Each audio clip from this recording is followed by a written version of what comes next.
Hello folks, J. Scott Phillips here, and today we are bound for the final frontier because somehow it's already nearly halfway through Book Trek 2024, The Wrath of the Summer of Trek, which is the sequel to last summer's Book Trek 2023, The Summer of Trek, which is a follow-up to the year before's Book Trek 2022, etc., etc. You get the idea. I believe this is the fourth year now of Book Trek, which is an original, now annual BookTube event that was originally created by Vin at Revenant Reads. And this year, like usual, he has a command crew of a number of co-hosts, and I'll leave links to his channel and all of their channels down below. Now, I am not a co-host. I'm just hitching a ride because I'm a lifelong Star Trek fan. But Vin's idea here was to inspire us here that hang out around BookTube to be reading Star Trek fiction or related material. So could be novels, short stories, might be books about the writing and production of the various series or episodes down through the years, maybe biographies of cast and crew. And then there's also a side mission where you can read nonfiction science books that are always kind of fun. But that's because, of course, science has always been one of the pillars of all the Star Trek series down through the years. And so I'll just jump in here by saying that I have been a lifelong Star Trek fan, going way back to the late 60s during the original series' first run on NBC. And so as a result, that it probably is why the original series remains the closest to my heart of all the different Star Trek series. There have been a lot of great Star Trek since then, but to me, all Star Trek that has followed the original series, for me, has always been a way to connect back somehow to that original series. And so going back to my childhood is what I'm going to do with this video here today, and look at the very first original Star Trek novel that was ever written. And that is Mission to Horatius by Mack Reynolds. Now, the credit for the first original Star Trek novel usually goes to James Blish's Spock Must Die, which I guess it is because it was the first original adult science fiction. Mission to Horatius was written for kids. It was a juvenile book, and it was put out by Whitman Publishing, along with a number of other children's books that were often based on TV shows or movies, licensed materials like that, or classic children's books of the past. And so it was produced for that, and then it also went out of print shortly after it first came out, and then was out of print for nearly 30 years. So it was kind of really forgotten about, while Spock Must Die and other subsequent Star Trek fiction has always been on the market, especially once Star Trek, after it was canceled, went into syndication, where it really became popular and just took off like no one expected. So too did the books. Unfortunately, Mission to Horatius was kind of left behind. Now, I never knew about the book when I was a kid myself. I only heard about it when it was republished in the 90s by Bantam Books, by Pocket Books, who then had the licensing for the Star Trek novels in the 90s and on up to today, I believe. But it was published then as kind of a nostalgic facsimile edition, printing it as much as possible as to the original vision of it. I've got it right here. So it's a little slicker than the original one. The original one was just a tiny bit smaller, and it didn't have the damn UPC code on the back or the modern logo or the parent. Anyway, it was just that with whatever indicia they would have on a kid's book back then. I guess it would have been the Whitman logo. But anyway, let's start off by talking a little bit about Mack Reynolds, the writer of the book. Here is Mack Reynolds doing his best Harry Mudd imitation, and he was born in 1917 in Corcoran, California. His father was a member of the Socialist Labor Party in those days, and so he was raised with kind of Marxist and socialist views, and his science fiction stories and novels that he was writing from 1950 on into the 80s, a lot of his science fiction writing kind of reflected those socialist themes, such as post-capitalism futures, socio-economic systems, intergalactic espionage, primitive cultures, those kinds of things that he could comment then based on some socialist themes, things like that. And that probably explains a lot of the three worlds that he created for Mission to Horatius. Now, Mission to Horatius, as I say, was published originally by Whitman Publishing in 1968. So it came out kind of between the second and third seasons of the original run of Star Trek on NBC before it was canceled, which would only be about a year later. But since it was still running in the first Star Trek fiction being written for kids, it had to go through the office of Gene Roddenberry, and he did not like the manuscript when he read it at all. He felt that the depictions of Sulu and Uhura were offensive. I don't know what it was, but probably some just kind of racial biases, perhaps, of the day. And Roddenberry wanted it pulled. He didn't care for it at all. He just didn't like it. And so Whitman wanted to keep this publishing deal going. So they went back to Reynolds and had him rewrite, adjust some things, and fix the problem that Roddenberry didn't like about his characters. And polished it up, I guess, enough to meet Roddenberry's standards. But Roddenberry still did not like it, but allowed it to go ahead and be published anyway. So all that having been said, it came out.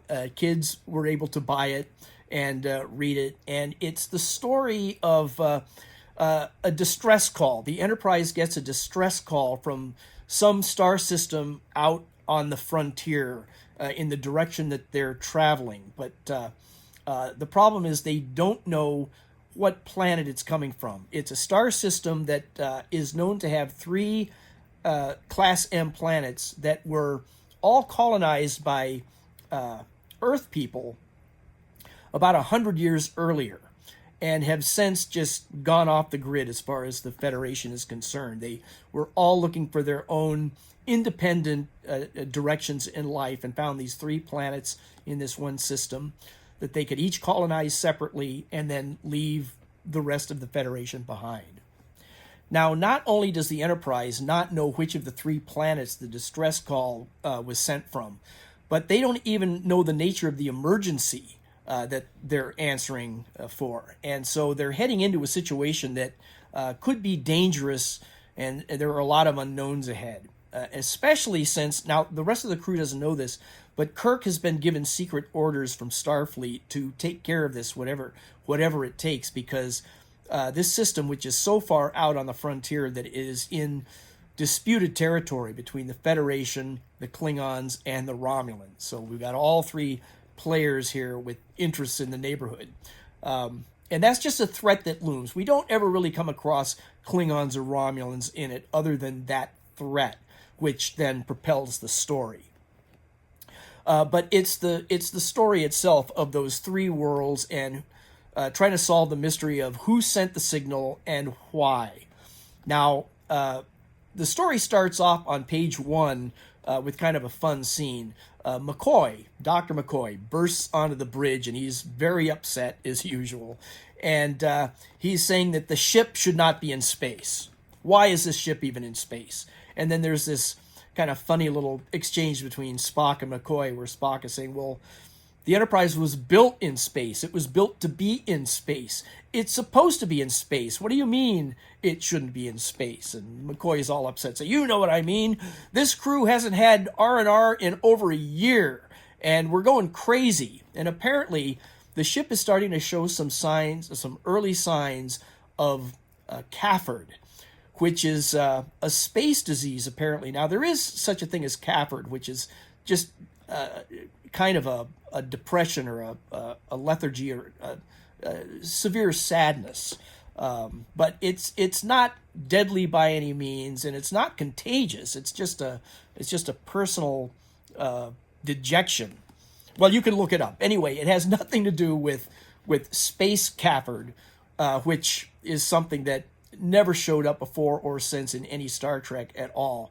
But apparently, if we were to believe this particular story, it's pretty bad. It could happen at any time. It's what happens when a crew or where people are in space for an extended period of time and they just start to get kind of a result of claustrophobia and not being able to relax or unwind or, walk in a park or be in nice breezy environments with sunny blue skies.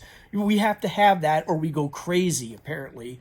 And once it starts to show up with one person on the crew, it's contagious and can spread rapidly throughout the crew. And what will happen invariably is that the crew goes mad and starts to kill each other. And there have been reports in the past of other ships where this has wiped out the entire crew in a matter of a day or two once it starts going. So McCoy is insisting that the ship turn around because this secret mission is taking them away from their scheduled R&R, which McCoy knew desperately that the crew needed. And now Kirk is saying, well, we can't. We've got this top secret mission here. And then he has to tell them what it is. So we get a little exposition about that in the briefing room.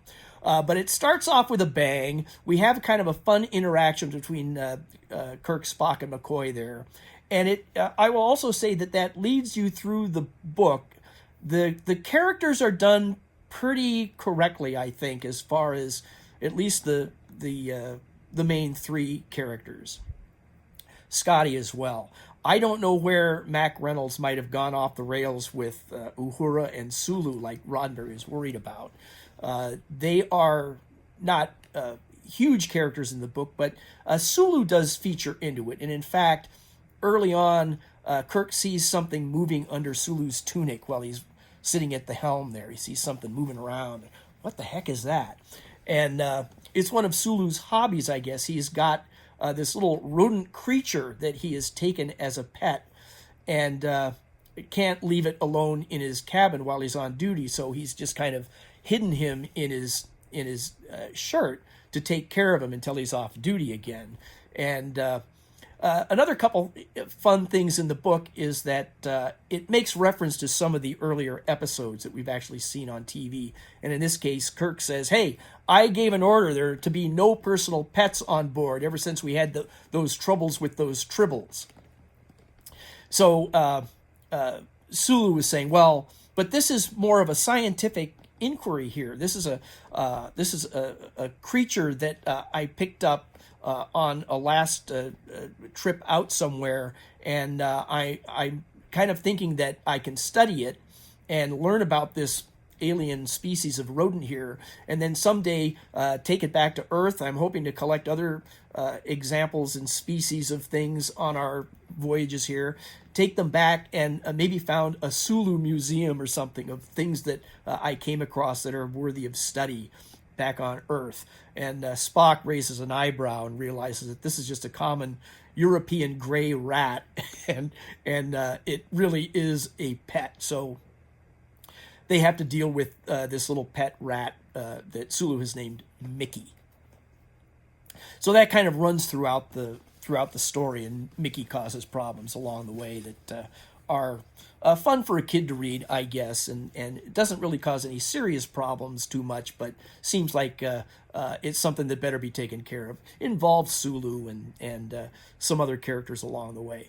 The story is a lot of fun to read, actually, other than some silly things that just scientific and just timing issues, really, in the story that don't really bear up to much scrutiny. But the story does keep moving along pretty well, and it's a fun read now to read. Not just, you got to kind of put on your kid goggles to read it a little bit, but also if you're a Star Trek fan and are interested in the history of Star Trek fiction, it's definitely worth some time to read. It's not very long, and it's got some fun illustrations throughout it too, which we'll get into in a minute here. But the story then goes on into like 3 little mini episodes. It goes to each of the 3 worlds, the 3 planets that have been colonized by humans 100 years earlier. And they're searching for, did the distress signal come from here? And those 3 worlds each have The first one they go to is kind of a Paleolithic era throwback colony. They're basically living the life of the caveman. And so they have these very strange rituals and belief in these certain gods that are all kind of back to nature, Stone Age sorts of things, which seems odd. This is one of the things that a kid might look past, but you wonder if this was colonized by these people from Earth. They must have had spaceships and come there in ships and all that only within the last 100 years or so. So how did they fall back? Now, they did denounce technology, so that makes sense. But how have they fallen back to this primitive Stone Age religion is an odd thing. But I think it's a way that Mack Reynolds then, with his particular social views, could make some commentary on that. And then the same with the second world that they go to, which is more of a medieval world. So they are very steeped in their own particular religion. Again, odd that such a thing could develop within 100 years since they've come from Earth with all their technology. But again, all that's left behind, and we have sort of a religious order and a population that is controlled under this oppressive theocracy. And then the third planet is going to seem pretty familiar because I believe this was written before the episode Bread and Circuses aired. But it is a Roman world and set with that culture, but also this is the one planet that does have technology. So this so far seems to be the best guess as far as a world that had the capability even of sending a distress signal. But Kirk and some of his command crew wind up in an arena in a gladiator situation on television, no less. So does certainly sound familiar as far as the episode Bread and Circuses go, which was in the second season. And so I think they might have just been kind of overlapping there, unless Mack Reynolds saw that episode. But then why would he work it into this book here? Because it seems just too close. If I would rather think that he kind of came up with it on his own, since he was going, Paleolithic, medieval. I'll leave it up to you. But anyway, that kind of wraps up the three planets, and then they wind up having solved the mystery back on the ship, and then they're still dealing with the last vestiges of the space Cafford and of Mickey, who is instrumental in solving that particular problem. And I'll just let you read it to fill in the gaps here, a lot of loose ends, but it is a fun read, I will say. But like I usually like to do on my channel here, is to look at artwork involved in the books that we're talking about here. And so we'll go through just a few of the illustrations. There's a lot through this whole book. They're all kind of fun, but we'll just look at a few of the key moments of the book and talk about the artist Sparky Moore. However, we'll start with the cover here, which I believe is not by Sparky Moore. It's not really his style that I'm aware of.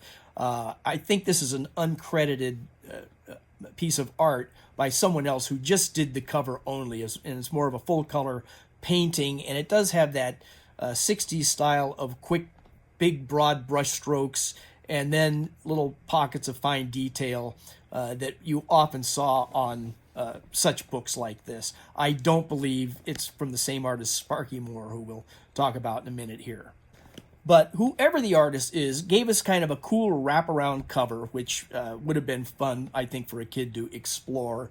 We've got all the pertinent information on the front. We've got these line drawings here of Kirk and Spock.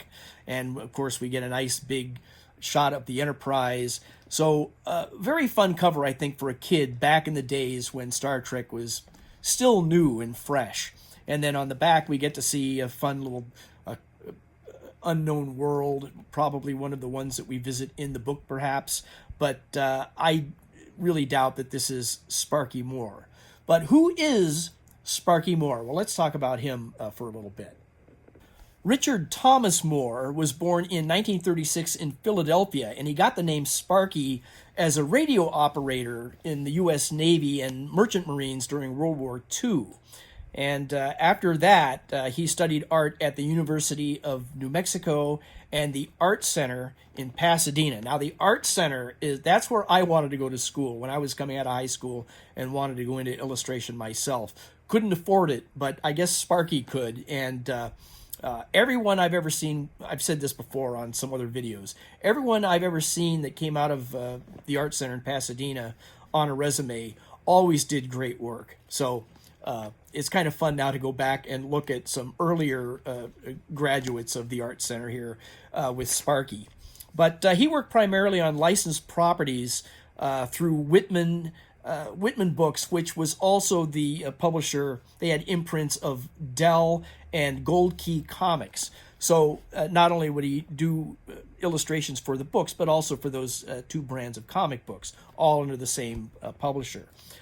He's probably best known for his work on Disney and Hanna-Barbera cartoon strips and things, but he also did strips like Tarzan, The Three Stooges, and Roy Rogers in his time. And then in the late 60s, about the time he was doing the illustrations for this Mission to Horatius, he was also working in animation at some studios in LA on such shows as Space Ghost, Johnny Quest, Spider-Man, and Clutch Cargo, one of my favorites, Clutch Cargo. He was even one of the courtroom sketch artists for the Charles Manson trial. So that's kind of interesting, a little outside the box there for illustrators of the day. But in the 70s and 80s then, he was probably best known for the work that he did drawing newspaper comic strips for Walt Disney's Scamp and Winnie the Pooh. Now, as far as Sparky Moore's illustrations for Mission to Horatius, aside from the full-painted, full-color cover, which I don't believe was Sparky Moore's work, he was working as doing drawings, two-color drawings that we start off with kind of a cool introduction on the end papers of the book. Both in the front and back end papers are the same. But he's introducing here, of course, we see the Enterprise flying towards, maybe those are the three worlds that we see in the distance. But it establishes that two-color printing that was being used throughout the book there. We had the black or dark gray ink for the line drawings, and then some of the backgrounds and details are filled in with that second color, that kind of purple mauve color throughout the book. And always makes it a little more fun. Not full color, but we saw a lot of two-color illustrations back in those days particular, as opposed to today, where everything is digitized and four-color process printing is just ubiquitous now. Not so back in the days of this particular publication. Now, the first illustration of the story is a fun one. It's that scene I was mentioning earlier where McCoy bursts onto the bridge and he's yelling something like, "Jim, you got to turn this ship around or we're all dead men," kind of a thing. And I must say that Sparky Moore, I feel, throughout the book, captures the likenesses pretty well of all the characters. Except in this one case, whoever this is in the foreground, I believe it's supposed to be Sulu, although it does not really look like him. I suppose it could be Chekhov, who is also mentioned in the story as being the navigator in this same scene. It could be him, but part of the confusion, I think, lies in the fact that Sparky Moore has drawn this scene backwards, I think. He may have had reference material that a photo of the bridge was printed backwards or something, because he's got the turbo lift door on the wrong side of the captain's chair. So what angle exactly are we looking at the two characters, and we know where they sit at the helm, at that angle past the captain's chair towards the turbo lift? Who could that be? I suspicion it's supposed to be Sulu, and probably the one clue in there, if we can depend on it, is the fact that the sleeve has lieutenant stripes on it, which Sulu would have had and Chekhov would not. So there's that. Then a few pages later, we get another illustration of a scene that I mentioned earlier as well, and this is where Kirk and Spock are examining Sulu's little rodent friend Mickey here. So I think that again is supposed to be Sulu in the foreground, but they're looking at Mickey there, and they're talking a little bit about it. And Sulu apparently picked Mickey up as an exotic space animal that was supposedly from the planet Vishnu, but he bought it at space station K8. And it seems that now that Spock has identified Mickey as just a common Earth rat, that Sulu was swindled, which seems to happen a lot on those deep space stations lettered with K. So be careful when you're out there, folks. A few chapters later, we wind up on that Stone Age colony that I was telling you about. The planet is named Neolithia, and the scene is just shortly after our landing crew has shown up on the planet and is being confronted by one of the indigenous population here, who turns out to be Grang of the Wolf Clan. This is the young warrior, our young protagonist here, who I'm sure is supposed to give us someone our own age to relate to as we're reading this book as kids. But the landing party includes Kirk, Chekhov, Sulu, Spock, and Yeoman Doris Atkins. Never met her before, never heard the name before, I don't believe, but she figures into this particular adventure at this time. But once we meet Grang of the Wolf Clan, and there is a little danger at first there, because he has been brought up not to trust strangers like this, because we find that Neolithia has been suffering from raids from iron birds in the sky. And that seems to be who these new people are. This landing party, Grang thinks, are enemies that are coming to raid their colony here. And but they kind of make peace a little bit and in talking to each other, and Grang agrees to take them to his leader. So they're going to go off to the caves elsewhere, somewhere else in the woods here, and talk to the chiefs. Now, this is really a riff on American Indian cultures with their Stone Age weapons, and they've got shamans and that kind of a thing. So again, kind of like Bread and Circuses, this one definitely is before the third season episode of This Side of Paradise. But we still do have kind of a stand-in for the American Indian tribe in this case. But it's a little different in that it's also kind of a Stone Age side of that kind of a thing.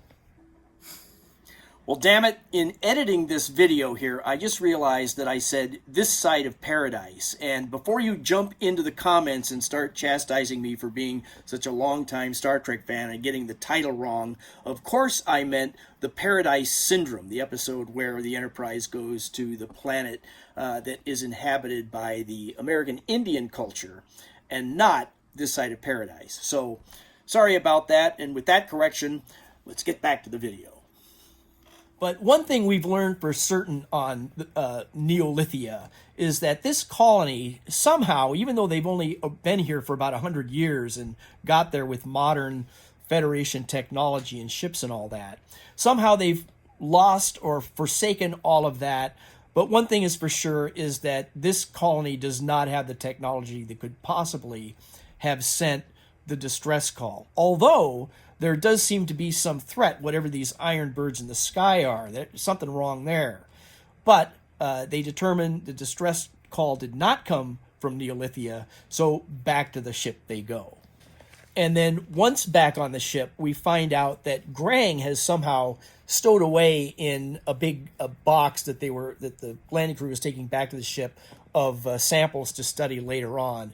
And they kind of suspicion that Sulu might have had a little something to do with this, because he befriended Grang on the planet, and may have let it slip that Grang, if he kind of somehow got into these boxes and crates, that maybe he could get off the planet, maybe.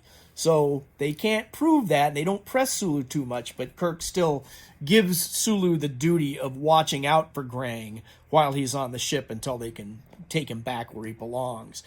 But in the meantime, they had these other two planets still to go to and resolve their mission here. So Grang is on the ship now for a little while, and He winds up getting into some mischief here and there, but he proves himself to be a very worthy combatant in the gym by fighting some of the best martial artists amongst the crew, much to the delight of McCoy, who sees this as a way of relieving some of that space cappard that seems to be lurking in the hallways here.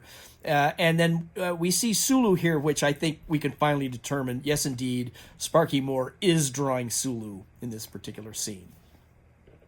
Now, I should back up a couple chapters here. I forgot to mention something that is kind of interesting, and that is that when the landing party first lands on Neolithia and Grang approaches them, Chekhov immediately pulls his phaser on Grang, and Kirk immediately slaps his hand back and chastises him for that. Chekhov is often depicted in the story here as kind of making some rookie mistakes, like he's a green ensign without any experience at all. And so Kirk says, we can't be pulling phasers on these people. They're too primitive. We have to be careful of, we can't break the Prime Directive. And the invocation of the Prime Directive seems a little odd in this book, because all three of these worlds are from Earth within 100 years, and so are obviously knowledgeable of such technology and warp drive and all that. That's how they got there. So that's a little confusing there, and maybe a misrepresentation of the Prime Directive. But as I say, at the time this was written, 1968, the show was still on the air for the first time, a lot of that stuff might have been kind of fuzzy, and the kids will look past it anyway. So now let's move on to the next planet, and again we're going to see Chekhov making a rookie mistake. Here we are on the second colony world, Mithra, and this is the theocracy planet I was mentioning, and their colonists left Earth again about a century earlier to form their own religious order away from all those false Federation religions. They're going to leave all that behind and start their new order independent of anyone else. And they are considering the landing party here to be heretics because they're not following certain well-known rules about their order. And one of those is that they are not drinking their anodyne, which is kind of the Mithrans' version of Kool-Aid. This is some kind of a libation that you drink in order to prove your allegiance to this religious order, and the crew isn't drinking it quite yet, not knowing what it is, and are explaining, we don't have these certain beliefs, we have other customs here. But Chekhov, again, making another rookie mistake, just drinks it right down without thinking. Maybe when in Rome, do as the Romans. But as soon as he does that, he just becomes kind of this smiling zombie. And that is the secret of the anodyne, that these the cult leaders here, or the religious leaders, are keeping the population under control by putting that anodyne in the drinking water. So the entire population is just kind of out of their heads and just very compliant. Again, this seems like another couple of Star Trek episodes that might seem familiar, but we've got it here on the second world of Mithra. Now, aside from other familiar Star Trek episodes that have kind of a parallel themes, and maybe being a little unfair to Mack Reynolds here, but I suspicion that he is making some social commentary on the idea, perhaps, to these poor little defenseless kids reading his book, that the followers of religious orders may possibly be nothing more than mindless zombies. So we'll leave that aside. Just rest assured that Kirk and company do handle that situation before they move on to the third planet, which is called Bavaria, and it is based on a kind of an Aryan dictatorship. I know I mentioned a little earlier that it was Roman in nature, but it's really kind of a combination of Aryan dictatorial society and old Roman Empire merged together. This is the one planet that does still embrace technology, and could possibly be the source of the distress call. So let's take a look at the illustration here from Sparky Moore and investigate that a little further.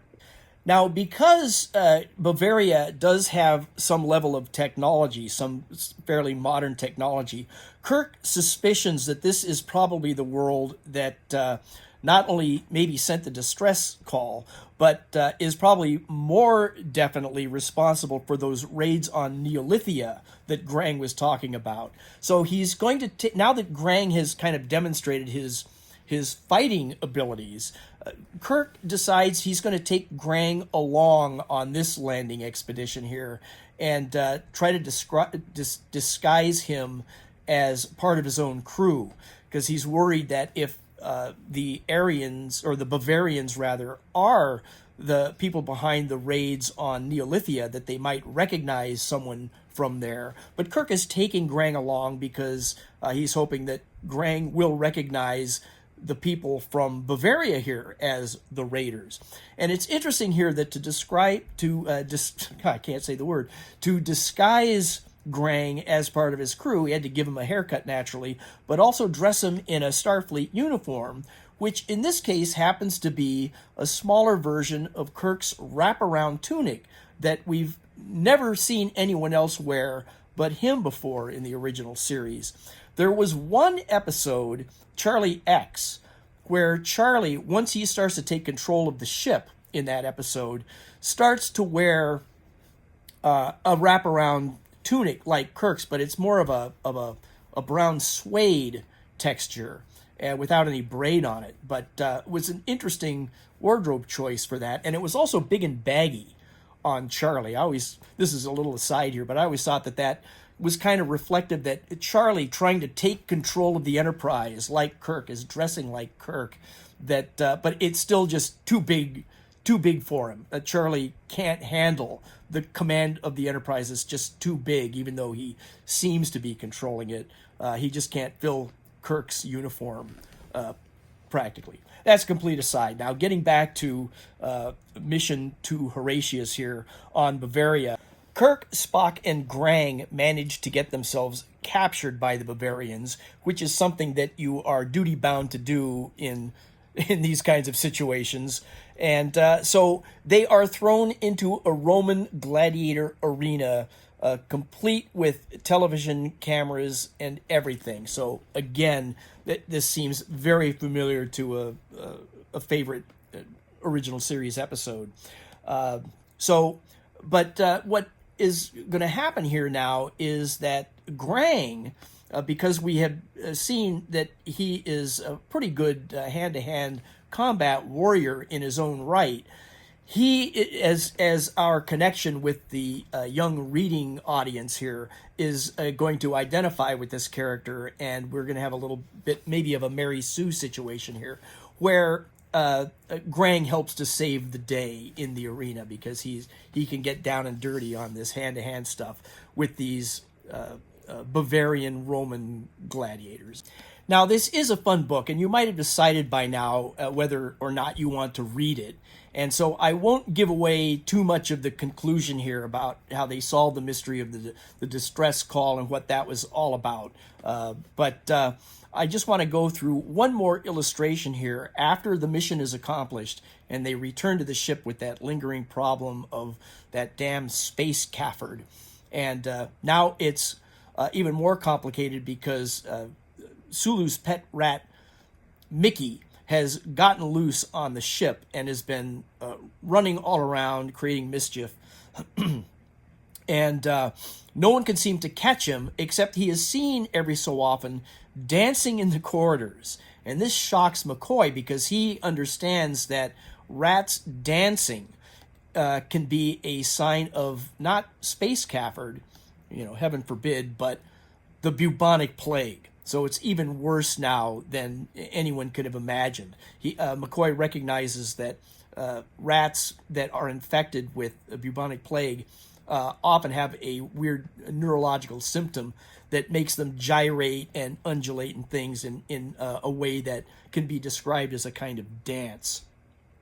So now things are real dire. They've got to get Mickey, and because if he starts spreading bubonic plague around the ship, all of which for some reason, because bubonic plague was cured years ago on Earth, centuries ago in fact, they don't have any science for that to cure it. So they've got to catch Mickey and put an end to that. So how are they going to do that? Well, that brings us to the last illustration that we'll take a look at here.